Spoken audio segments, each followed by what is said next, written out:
عیسیٰ علیہ السلام نے دیکھا شیطان 5 خچروں پہ سامان لے جا رہا ہے۔ مضمون کے لحاظ سے یہ زبردست بات ہے، سند حیات الحیوان کی روایت ہے تو سند تو کمزوری ہوگی، لیکن بات 100% درست۔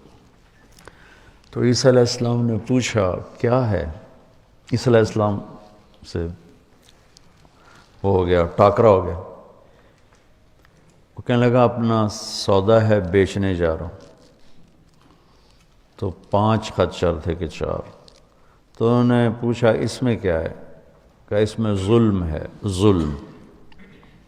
کہ یہ کون خریدے گا؟ کہ بادشاہ۔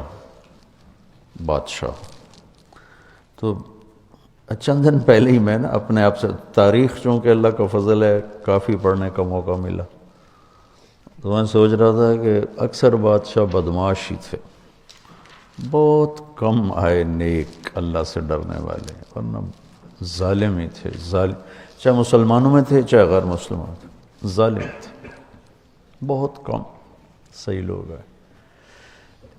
یا طاقت کا نشہ بھلا دیتا ہے، یہ بھی ہوتا ہے۔ کھوپڑیوں کے مینار صرف چنگیز خان نے نہیں بنوائے، تیمور مسلمان تھا کم بخت، کھوپڑیوں کے مینار بنوا دیتا تھا۔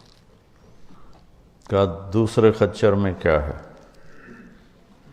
کہ اس میں تکبر ہے، تکبر۔ کہ یہ کون لے گا؟ کہا یہ ذمہ دار لیں گے، ذمہ دار بھوکا بھی ہو تو تکبر اس میں تاجر سے زیادہ ہوتا۔ پتہ نہیں کوئی فطرت کی بات ہے صحیح ہے، کوئی نہ کوئی چکر ہے۔ اور کہ تیسرے میں کیا ہے؟ کہ اس میں فراڈ ہے، خیانت، دھوکہ، چکر بازی۔ کہ یہ کون لے گا؟ کہ تاجر، فیصل آباد کے تاجر ہوں یا لاہور کے ہوں، سب فراڈ چل رہا ہے۔ کوئی ہزاروں نہیں، لاکھوں میں ایک دیانتدار تاجر ملتا ہے، ورنہ سب جھوٹ، فراڈ۔ اچھا اس میں کیا ہے؟ کہ اس میں حسد ہے، حسد۔ یہ کون لے گا؟ کہ یہ مولویان، علماء کرام، یہ تمہاری برادری کی سوغات۔ حسد نہ کرنا کسی سے، کیونکہ اللہ جس کو دے رہا ہے نا، تم سے چھین کے نہیں دے رہا، اس کو اپنے خزانوں سے دے رہا۔ بہت لعنتی چیز ہے حسد، بہت لعنتی چیز۔ حاسد نہ بنو، محسود بنو تو پھر کسی کو چڑھاؤ نہیں۔ یہ بھی ایک شیطانی چال ہے کہ لوگ مجھ سے حسد کرتے ہیں تو میں ان کو مزید چڑھاتا ہوں، پتہ نہیں کب اللہ نعمت کو واپس لے لے، کوئی ذاتی چیز تو ہے نہیں، اس کی عطا ہے۔ نہ حسد کرو، نہ حسد کرنے والے کو تنگ کرو۔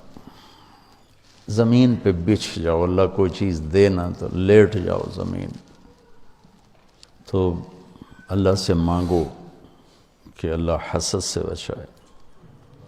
علماء کہتے ہیں نا کہ اس زمین پہ پہلا گناہ جو ہوا وہ حسد تھا، کہ قابیل کو حابیل سے حسد ہو گیا اور اس نے اس کو قتل کر دیا۔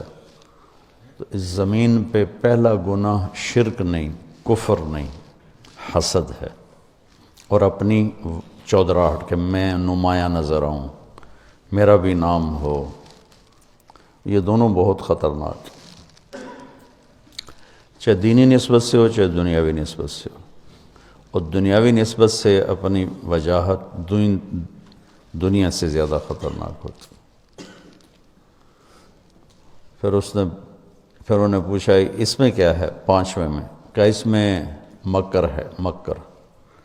کہ یہ کون لے گا؟ کہ یہ نساء، عورتیں۔ عورت سے مراد نیک عورتیں نہیں، جو غلط عورتیں ہیں، جو فتنہ و فساد کی آگ کو بھڑکا کے آسمان تک لے جاتی ہیں. تو سند کے لحاظ سے تو مجھے نہیں پتہ، لیکن واقع کے لحاظ سے آپ اس حدیث کو دیکھیں گے کہ بالکل منطبق ہوتی ہے ان تمام طبقات پر. تو اللہ میری تمہاری حفاظت فرمائے. یہ چیز رکاوٹ بن جاتی ہے راہ حق میں.